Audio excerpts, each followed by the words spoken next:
Okay, so this is for one of the big Gwent quests. Therefore, I do suspect that he is probably quite good.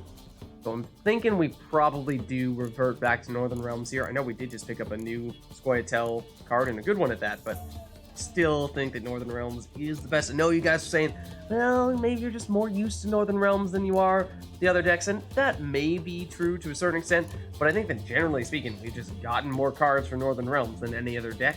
So at this point, it's a little bit further along than the others. The others are starting to catch up. Certainly, Scoia'tael maybe now is firmly in second place and has gone ahead of Nilfgaard when previously they might have been at a bit of a draw. Let's check on the Northern Realms side, though. Is there anything that we would want to add in? Because it has been a little while. We have, on occasion, gone back to Northern Realms when we've seen that we are very much in need of stepping up our game. But we've been doing a lot of Scoia'tael and a little bit of Nilfgaard as well, as of late. So I think we stick with what we have here. Not seeing anything that jumps out as an obvious inclusion for us to add, besides maybe our second Scorch. That's a little bit of a new card for us, but Scorch is always tricky in that when it's great, it's great. But when it's not, it's going to hurt you a lot. So there's no middle ground with it. And I think for that reason, maybe you want to keep it relatively small, the number of Scorches that you have in your deck. If you have Scorches everywhere, and suddenly you have 2 or 3 in your hand, then it's going to be difficult to make all of them work. So I think we start with this. They go first, which would be helpful if we are to draw into that Scorch. We got a Decoy, 2 Siege Experts. These are probably quickly becoming our weakest cards in our deck. In some ways, they already were, but we had enough Siege units that they were getting a lot of boosts out there. We've started to thin out a bit when it comes to our Siege cards, and we're relying a little bit more on things like the heroes. Dandelion will double the melee row. When we have Vesemir, that might be worthwhile. Stennis as a spy is big. Feels like we never draw into Stennis. We get our other spies, yes, but not Stennis for some reason. So we have Trebuchet and Catapult, so we do have some things going on in the Siege row. But, Yennefer and Esterad are a couple of heroes. Yennefer is a medic. So I'm just not feeling like we have enough going on in the Siege row for these guys to be worthwhile. I think we swap one of them out and get Taller. That is our best spy, and that is one of our latest additions. He is a fantastic card, so that's big. I think we swap you out as well, and from you we got the melee nerf, which we have some things going on in the melee row, but especially if, yeah, you start off, okay, you're playing Northern Realms? Hold on. Oh no, wait, what? Oh no, you're playing monsters, I should say. I just saw that card and I was like, we've definitely used Zoltan when we were playing Northern Realms, but no, you're actually monsters, and you can restore a card from your discard pile to your hand. I think that's the first time we've ever seen anyone use that later ability, so that's a bit of new territory here. I think what we do, though, is, as per usual, we start with the spies, draw the cards. We got a Scorch, so we could proceed to destroy the spy. Oh, now you're going to swipe the spy. I mean, if you want to play him, then we can swipe him back and then replay him if necessary. Also, that was the weaker of our 2 spies.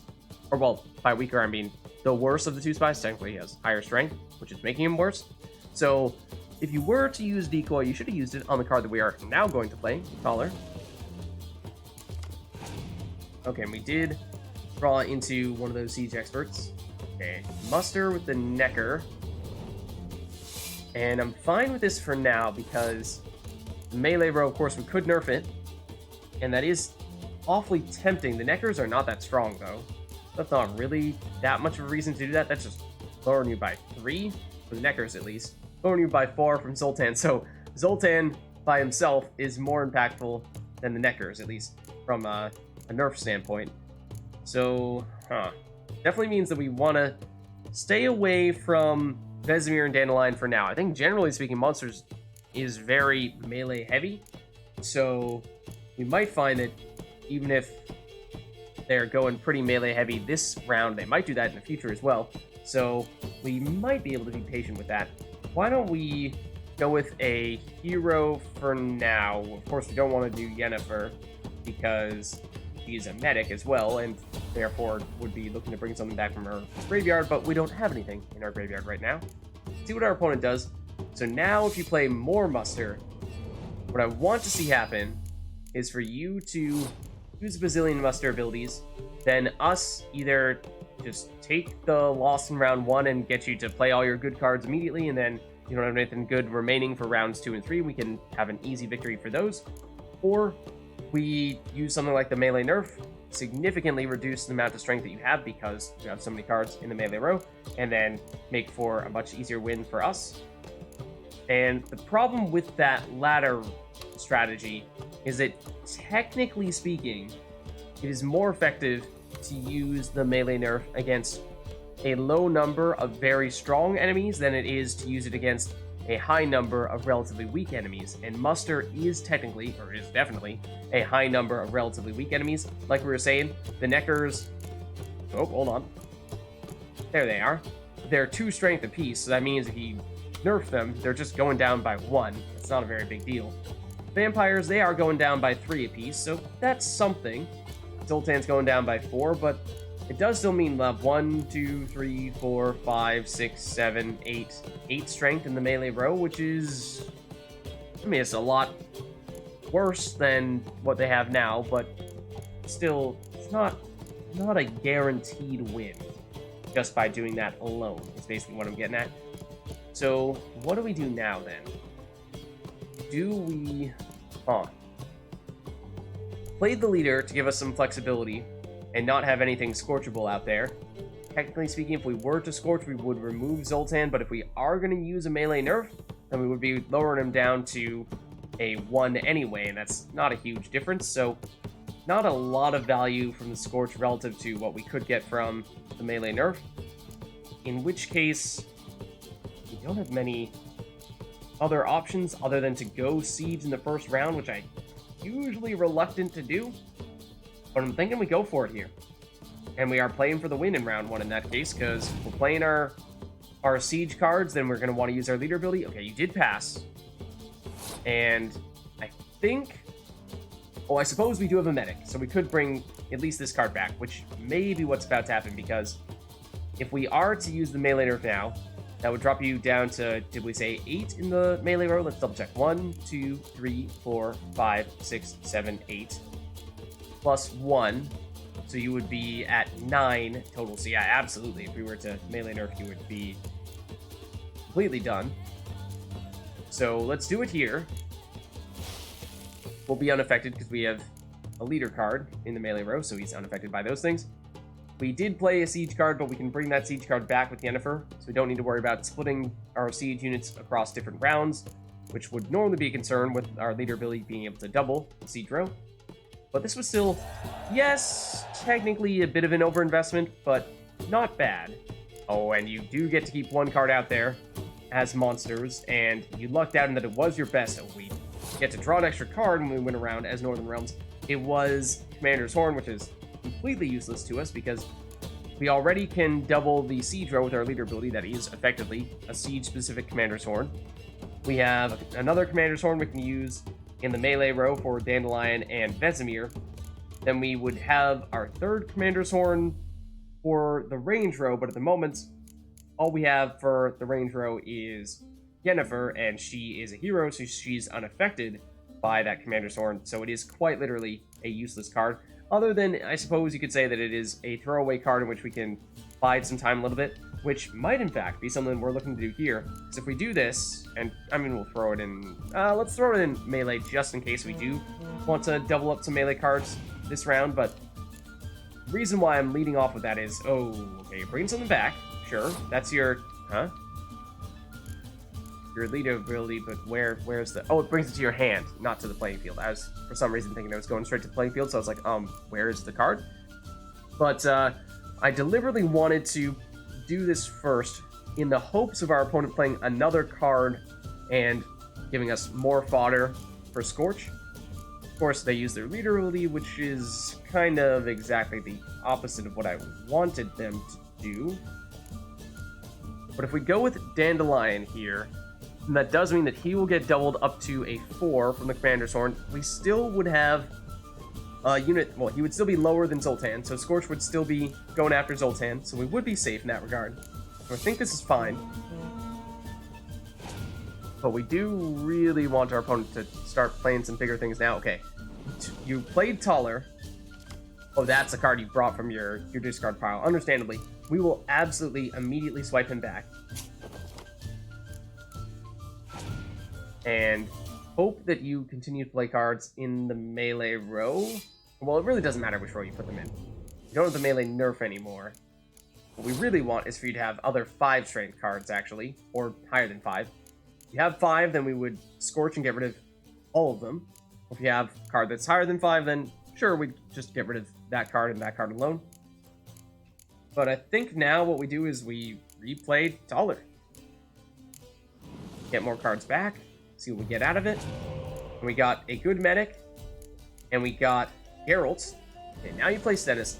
That's fine, because Stennis is definitely the weaker of our spies, because, or well, the spies that we started off with that you stole.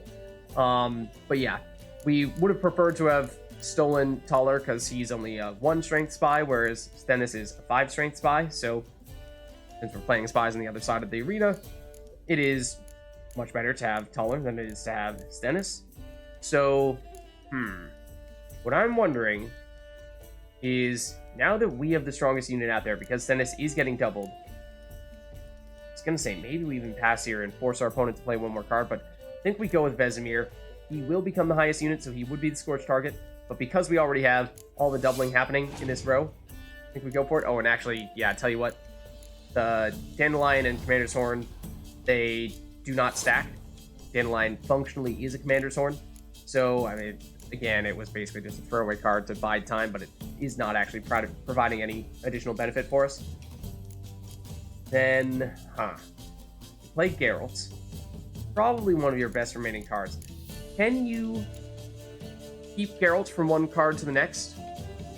Because that is the monster ability, but does that work for heroes, or because heroes are not affected by special cards or abilities, does that mean that it doesn't count for the monster ability either? I would think it wouldn't count, but then again, I'd hate to bank on that being the case and then watch Geralt be the card that sticks around. You have 15 strength carrying over from 1 round to the next, and then that'd be awfully hard to make up for that. Okay, one other thing that's coming to mind is we do have 2 medics remaining here. So, let's see. We can't play our hero from our graveyard. We could play the Trebuchet, but I kind of like waiting for round 3 until we get Stennis in our graveyard and deliberately use a medic to get him back. That's tempting. Just wish we had a little bit more strength to force our opponent to need to play 1 more card. But it's, that's a tough tightrope to walk, because we don't really have much in the way of little boosts other than, say, a K20 Siege Expert, who's 1 strength, which is not going to be enough for us to surpass our opponent. But I suppose our opponent can't really pass early. So if we play this, they can't say, oh, well, I think you're just throwing in a little bit of strength in here, but you're not actually going to keep on playing, because if they did that then, and they passed early, then we just proceed to play 1 more card and we win the entire match. So I think we do this. It will likely force them to play another card. Yes, it is not a very optimal play here, but you're going with the melee nerf. Yeah, that was actually well timed there, because we had the high strength units in there. So that is getting us to 7. You are at 19. Does still mean that we have the highest card, so Scorch still not a good idea. I think now we probably still pass, because yeah, I was really hoping that we would be able to get you to play a strong card and overinvest in this round here, and the melee nerf is not really one of those, because I mean, we already played all of our melee cards, or at least all of our melee cards that would be affected by that nerf. So I think we try to win in round 3, and that could be a little bit tricky, because they're going to carry 1 card over. They don't have their leader ability, whereas we do. You keep Taller, is not the card you were looking to keep, because although the ability when you play Taller is very strong, when he's on the playing field, he's just 1 strength. Okay, so this could perhaps be exactly the Scorch scenario we were looking for. Because this would remove 12 strength, since both of these are the highest unit. We could potentially try to do something to wait it out a little bit longer. See if we have any other 6 strength units, but 6 strength is a little bit unusual. 5 strength is pretty common. So I think when we're talking about 6 strength units, I doubt that you'll have many more that you might play, and I'm sure you're going to turn around and play a 6 strength unit as soon as I say this, but I think we Scorch now. Let's not get too greedy. Let's take this opportunity. Then we'll see how they react, and yep, he did in fact have a 6 strength unit. So there we go. I am now eating my words. We would have Scorched this one as well had we waited to play the Scorch one more turn, but so be it. So we have our medics, which means we can bring back Stennis, and I think we want to do that now, because then we can draw into some more cards, and the earlier we know which cards we're going to have, the better. Let's make it Yennefer for now, so that way, well, I suppose even if we were to go with the Dunbanner medic, it'd be 5 strength. That would still be lower than the Raucous Behemoth, so she would not be the Scorch target. So in some ways, maybe there is a benefit having kept the Raucous Behemoth out there. So I guess let's play you. And I suppose even if this medic goes down, then we could use Yennefer, bring her back. So Stennis, whoa, drew us into 2 heroes there, including Ciri. Okay, our opponent is using clear weather when there are no weather effects in play, which may mean that they are basically out of good cards here, or something like that. I suspect that one of their cards is likely a Scorch, and they just don't want to play that now because it would be scorching their own unit. So they're trying to find any way at all to avoid making that happen. So they're trying to, basically they're waiting for us to play a higher unit, like the Catapult, or like the Ballista, and then at least Scorch would remove one of our cards and one of their cards, and it'd be an even play, but we can just play heroes, and they are, of course, unaffected by Scorch.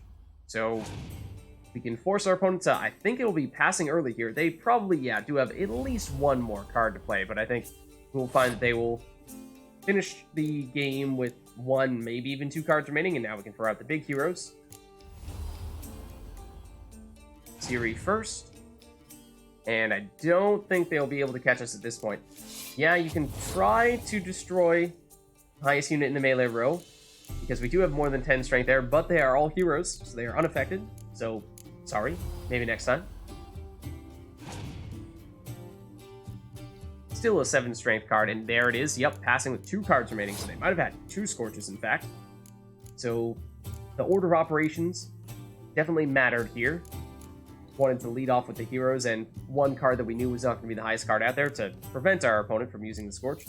Now, Yennefer, just think for a second about what we would use you to bring back. I think it's probably the Trebuchet, because we still have our leader ability, double the siege row. I mean, we've already won, so at this point we're just trying to theorize the way to maximize the amount of points that we have. So Yennefer into Trebuchet. We want to get as much in the siege row as possible. Then we'll use our leader ability to double the siege row, and our Commander's Horn that we have in our hand is the Commander's Horn that we were saying ultimately it was not going to do us any good, because at this point we only have heroes and they won't get boosted. But either way, a pretty convincing win against Ermion there. Lovely. My congratulations. You've a good deck, but it could use a bit of supplementation. Is that so? Here, take this card. Thanks. You've a knack for it. So much so you ought to challenge Crack. Oh. I gave him his deck, introduced him to the game. But the pupil has surpassed his master. There's also Grimaced, a vile character, but undeniably talented. Okay. Leshen for monsters, I have to imagine. And I'm assuming we can go and play either of those other 2 people. Do you need to, like, take a shower or something? Scratching yourself like crazy? Okay, let's look at, actually, look at the card first. So it was Leshen. These monsters, how good is it? Oh, it is a hero. Thought when we saw the preview of the cards that we pick up in their heroes that they have gold text or something like that, and I thought the text there was only white, so I was not expecting it to be hero, even though I thought that the Leshen was... I think we've seen opponents play this card against us before, and it obviously had 10 strength and was a hero then.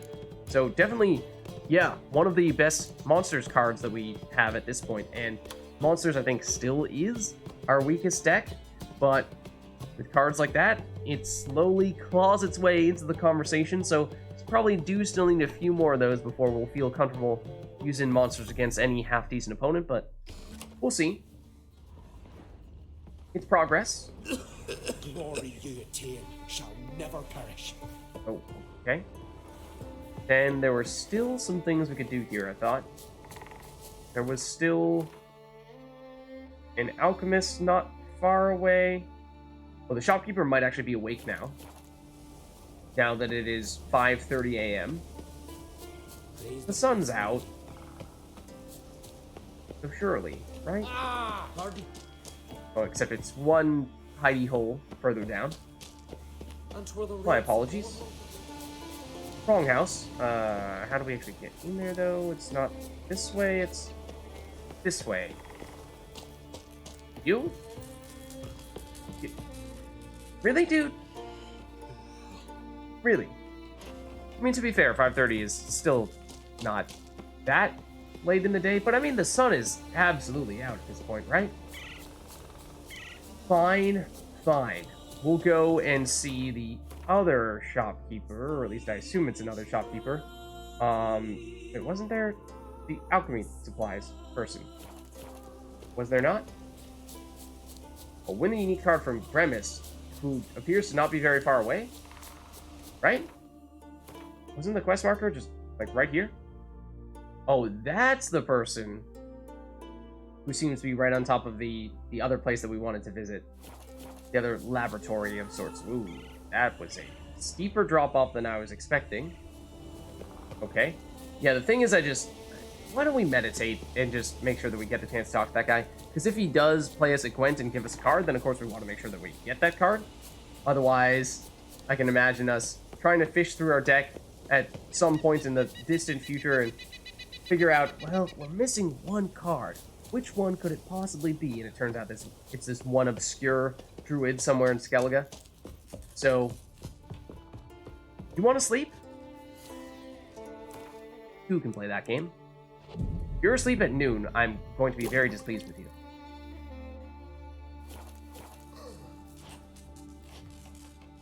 Hello.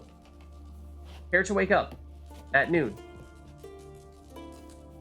Hey, pleasure to meet you. Welcome to the Sacred Grove. Oh no, we've been around. We've met just about everyone. In fact, everyone except for you, because you've been sleeping the night away, sleeping the day away, really. Looking for someone who'd know some master alchemist formulae. And you're looking for Gramist? Never heard of anyone who would know more about plants and their attributes than he. Where can I find him? Here in the Grove. He's got a grotto. But Gramist, well, he's a tad eccentric. Oh. And he stopped taking on apprentices ages ago. Everyone knows a druid that stops taking on apprentices has gone completely mad. What do you druids deal in these days? Oh, that's one way to phrase that question, Geralt. Superior full moon. Increases maximum vitality. Yeah. Sounds good. Superior white honey. Oh, isn't that the one that we were waiting forever to create? And then did we finally make it? No, I think we're still waiting for it. I don't know what a superior version does. No, that's white gull I'm thinking of. White honey is different. Okay. Whoa. Ocean of clearance. Oh, return all ability points spent to develop abilities. Yeah, basically just reset your ability points. Yeah. We have seen that before, but it is somewhat unusual.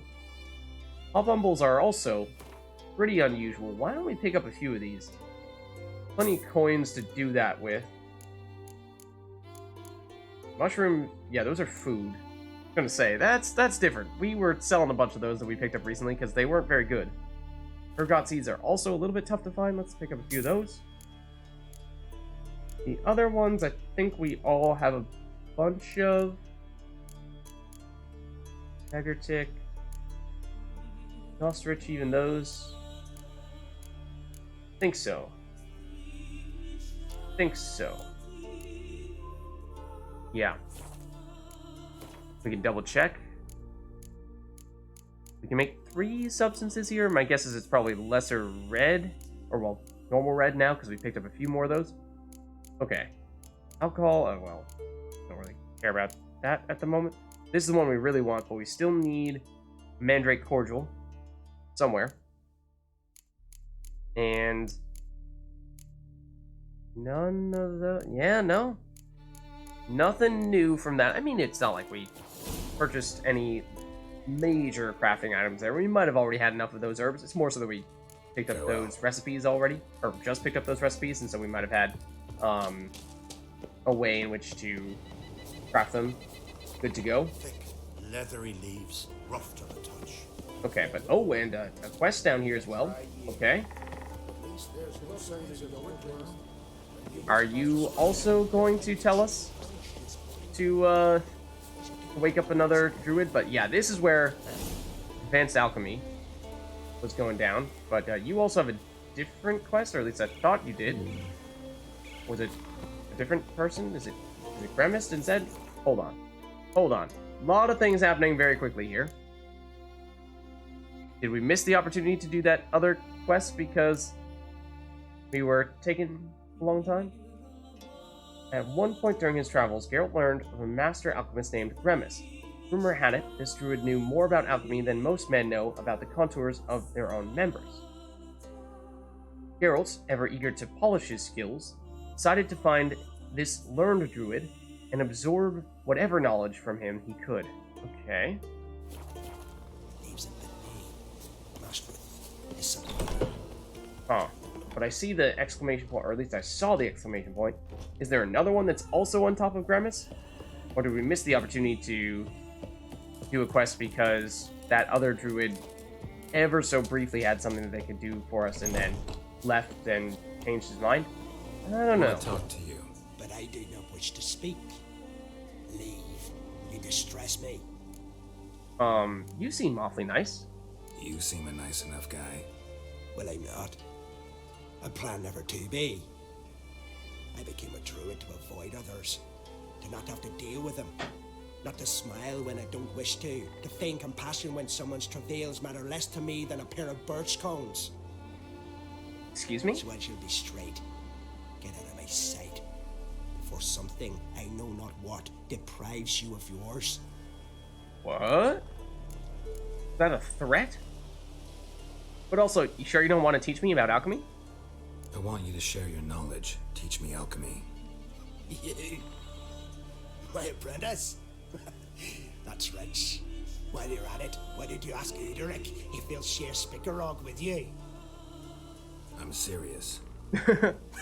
Yeah, also don't really get that reference, so I guess you're saying that's Don't make me laugh. next to 0 chance of I've happening? devoted my life to alchemy.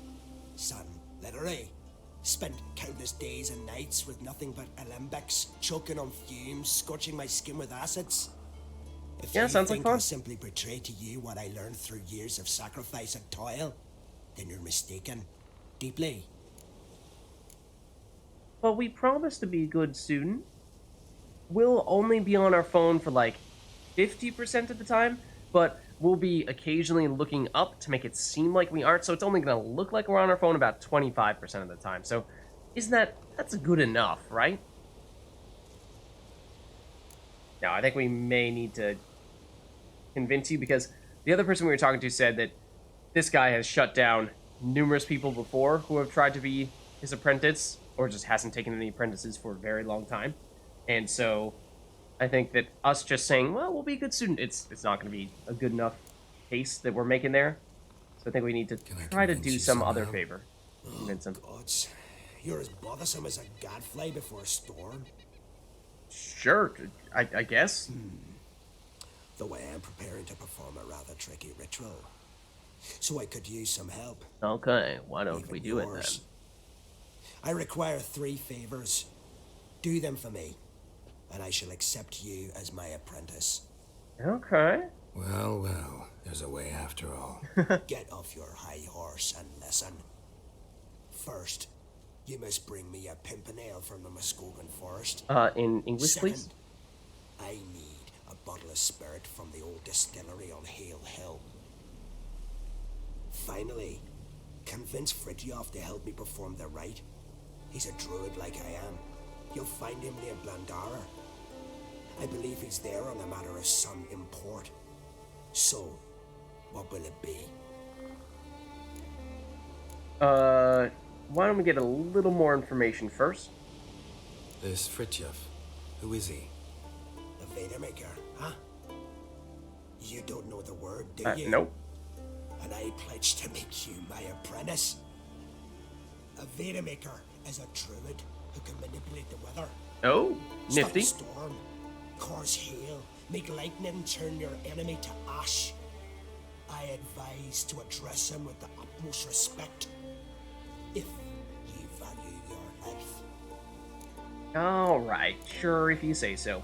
Or we'll pay him 400 gold pieces to make it lightning. Spirit. Why do you need that? As you must know, potential apprentice, alcohol is the base for all potions.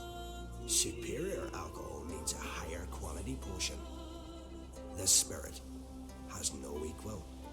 Its strength, its flavor. Its flavor? Unfortunately, This isn't The Witcher 1. distillery atop Hale What about Hill these has fallen into advanced disrepair. alcohols? We've lacked a source ever since. But you'll manage somehow, won't you? You're so confident. I guess. What about that last part? Pimpernel. Far as I know, it's got no use in alchemy apart from... Would you teach your grandmother to suck eggs? It's not any pimpernel, but the one that grows in the Muskogan forest. And if the rumors are true, a creature jealously guards all the herbs growing there. Okay, sounds Forest like it can be creature jealously straightforward. guarding some secrets? Sounds familiar. Okay, let's do it, of course. Alright, I'll do it. But this ritual you want to perform, what's that about? If you wish to be my apprentice, you must stop asking questions. I decide what to tell you and when to do it. Now go, chop chop, before I change my mind. Alright. Thanks, Professor. Oh, but we can also play you at Gwent, so we may want to turn around and speak to you once more, even though you are trying to shoo us away. But first, we will try to steal any of your worldly possessions, which you appear to have precisely none of. But come back here. I've told you what you must do. Why do you still bother me? Ooh, can we only play you at Gwent once we've completed your quest? That may be the case. Try Wanted to this. ask you something. Not only are you as ugly as a toad, but you have the memory of a goldfish. Well, thank you. Well, what is it? Okay, no. Cannot do anything Gwent-wise at the moment. It does seem as though we need to do Farewell. this quest first. Also, it is a little bit concerning when you appear inside of us like that. That is, maybe don't do that. That's generally not good. Okay. So now if we check our map, see where these... Oh, well, I mean, this is the specific quest that we were just doing for the Gwent, so of course it still points us directly there. If we were to switch over, though, to the one that we are actually doing, Practicum in Advanced Alchemy, where does this send us? Should be a few different places. They are... One of them was in Blandare, or near it. That makes sense. And a couple of them are in the northern area of... Or, well, yeah, northern, I suppose, and more elevated area of this mountainous place that we were going down the coastal side of before. We were saying that at some point in time, we would like to go back and check out maybe even this spot right here. So, okay, that's good to see. This part here is another area that we did not really explore because we went along the coastline rather than going through the easy way with the treaded paths, the already pre-established routes. So, yeah, that's not bad. And then land air is basically just a fast travel away. So, feel like I suppose we will end up going back here. We can fast travel back here later on once we do finish all this stuff. But I was wondering if would it still be worth doing some of the things in this corner before we head out, just while we're in the area. But then again, we're going to be back here soon, so maybe that's not all that necessary.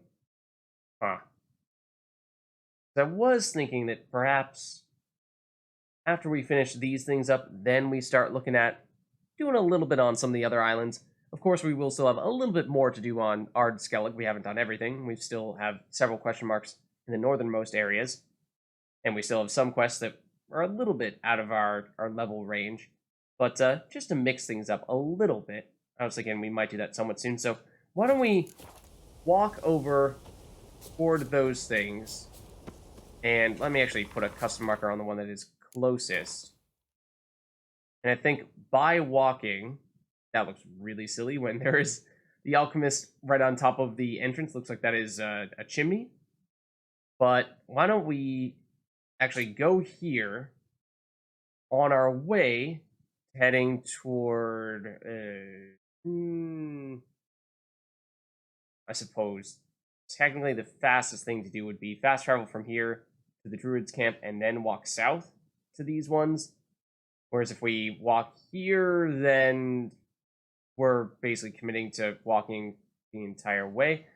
So be it. We'll see more that way. Because like we were saying, we haven't done much exploration in the middle of this area here. Most of it was done on the coastline. So we might find ourselves running into a little bit more stuffs. The guy that we made rather displeased, or at least that same area. Okay. So yeah, just keep our eyes peeled for other interesting things. And we were seeing a bunch of Intrigas on our way over here. We may find a bunch on our way back. But really anything would be interesting. You know, the usual things that pop up out of nowhere, like monsters, nests, and abandoned sites. This may be the very area that we've marked. Certainly buildings. Any signs of life, though? Sawmill looks abandoned. Oh. Okay. Apparently we have a new quest. Sure. Let's check it out. Abandoned sawmill. It does seem like maybe we were... Huh? In a certain forest, Geralt found himself looking at a clearly abandoned sawmill enveloped in thick undergrowth. He decided to investigate. It is also level 24. I was going to say, it felt like there would probably have been something that would have directed us here, but I suppose it's not like we are jumping past 50% of the quest by going up here immediately. So I guess we can just take it from here. Whoa. Okay. Wow. There are multiple diamonds lying around. You don't see that every day. Sure. Those are definitely Intrigas. Let's see. It is a level 24 quest. Oh, that looks notable. Which would suggest that perhaps we are going to find something that will try to fight us here. Although it seems like everything in this area says level 24 quest, even if there aren't any enemies in it at all. So maybe that's just there are level 24 enemies in the wild in this area, and so it's assuming that sometimes it's going to happen. But okay, Lumberjack's letter to his wife. Let's see what this is all about. Don't know how long we'll stay here. Till now, the work was tough, sure, but we earned a decent living. Lately, though, I fear for my life. Something haunts the place at night. Okay. The plot thickens. It roars and wails. Sounds like a night raid, right? And we can't stand it no more. The wolves, they're always howling. Yesterday, Seaman went to the privy during the night and never returned. Didn't find no body nor tracks. Who knows? Maybe he ran off. I'd rather that than something worse to have happened. Truth be told, think about leaving here more and more lately. About going back to you and the young one. No fool. Maybe I could learn another trade and we'd get by somehow. Okay, so it sounds like come here at night, but we have more things to learn. Come on, Geralt. We'll book there, but is there anything else that we want to check out first? We could ignite this. Doesn't really give us much more light, but candles? Little bit. Alright, read the book. Or investigate whatever this is. Stare at the plant. Okay. Notes. The druids are on the warpath. Moved from words to deeds. Every morn we come to the mill to find our equipment damaged, destroyed. Last night, someone tossed an axe into Ville's door. Folks are scared. Talk to the druids one last time. This must end. Ah, okay, so are they chopping down trees right next to all the druids, and so the druids were displeased? And it might have actually been them? I sort of doubt that the druids attacked them directly, but I wouldn't put it past the druids to find a way to find some kind of beast that would fight them. Okay. Oh, I was gonna say, controller's vibrating. Perhaps this is why. Bones. Guess they're all that's left of the lumberjacks. Good to see that we did get a fast travel location as well. That is going to be rather convenient. There's a monster. It's a Leshen. Yeah. That seems like the kind of enemy we would find in this type of place. That makes sense. Is it going to be level 24? That it is. I do like the Leshens, though. They're just so cool. Though, unfortunately, we are going to annihilate before we can do anything. Or much of anything. What? The heck? Do Leshens always do that?